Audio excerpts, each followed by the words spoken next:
Hey you guys, I wanted to share with you today this card that I created, and I've used quite a few techniques on here, so in the next couple of weeks as I perfect them, I'm going to show you guys how I did them. But to start out with, for the card share, the card is 5.5 by 5.5. It is an easel card, and the background paper that I chose was from the Rustic collection from Die Cuts with a View, and I used the cherry land doily here in the back. But what I did was, when I cut the doily, I cut it in half and then separated it to make it, you know, just kind of fan out just a little bit more on the card, since you weren't going to see what was here in the center anyway. Then this was a piece of scrap ribbon that I had laying on my desk. It had a very country muted look to it, so I thought it went well with this. And I just kind of you know, just folded it over a couple of times to make this little ridge here, and then I put a button here in the center, and then to cover up the two holes in the button I just used a piece of bling. Then this is the blue piece is the Pink Paisley's Die Cuts, or Daily Junk, excuse me. It's the packaging from the stamp set for the Daily Junk set. Then this is the scrap that was on my desk from where I used the tonic punches to do the review, so I love using up these little pieces of scrap. This is a stamp that was from Lost and Found. I think it was, if it wasn't last season, it was the season before.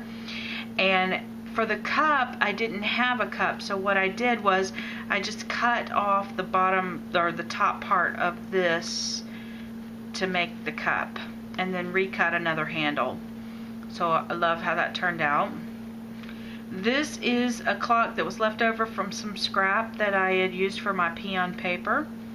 This is a piece of packaging. It's the Prima packaging, and it's a little banner that was on the back side of the packaging that says "So Happy." This is the frame part, is a stamp from the Daily Junk collection from Pink Paisley, and then on the inside where it says antiques and things, those are 3 different stamps that are from Prima that are in the little typewriter. I think it's the printery stamp set. Love that. I love how that all came together. I'm going to stamp a whole bunch of these and make just a pile of them. Then on this side, this is actually one of the Graphic 45 bottles that I just got the stamp yesterday from Pink Flamingo, or from Flamingo Scrap, excuse me. And the bottle, now I've touched this, handled this quite a bit, and the stamping has rubbed off of it, but I really love how this turned out. Like I said, I need to perfect this technique.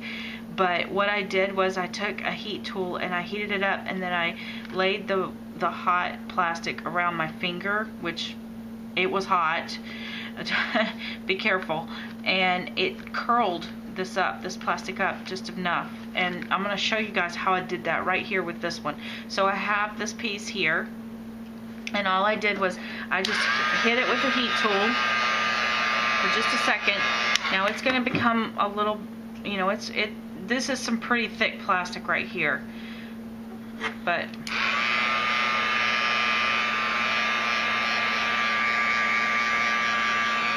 you can see it's starting to heat up. And what happens is as it heats, you need to be able to pull it around your finger, and that's how you get those to look rounded. Now don't do too much heat, because if you do, you're going to warp it. It has to be done in stages. This is not something that happened, you know, just super quick. And again, I'm just going to heat that up again. And it's hot, ladies. It's hot. Don't get too zealous with it. But as you can see, it's starting to warp, and it's starting to take shape, and I love the fact that it looks like a bottle. Now I kind of kept the bottom a little bit flat because I have to adhere it to the page, and how I adhered it to the page was I just put some of those leaves from that stamp with the flower inside the bottle, and look at that. Look at how it's all dimensional now. Isn't that cool? So that's how I got the bottle to look the way it did. And then all I did was I cut the leaves off of this flower and I just placed them down into the jars if they were down into the bottom of the jar in the vase. And then I colored my rose with the Tim Holtz Distress inks that I just got.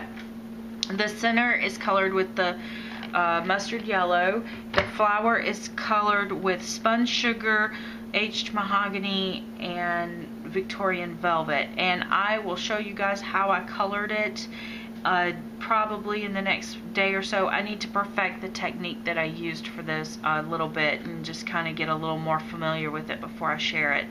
But like I said, this is an easel card. Oh, and that stamp is one that P gave me in my Secret Squirrely box, and it was from Prima. Really love it. I think it's with the new release. And then this is an easel card, and what is going on here is that I wanted to keep this very simple because I wanted it to have that kind of vintage antique look, and I didn't want a lot of stuff. So, and I did not want to use flowers on here purposely because I didn't want it to compete with this flower. So what I used on here was some white lace, a little bit of crocheted off-white kind of creamy colored lace. Then I did this loops with the pearls, and then I added this trim on top that is Maya Road rosettes. And the stamp that I used here is from Studio G. It says Delight in the Little Things. And then this is I think the label number 5 from Spellbinders, Nestabilities. And then I just topped it off with a few pearls here on the top. So anyway, thank you guys for watching. I hope you've enjoyed this.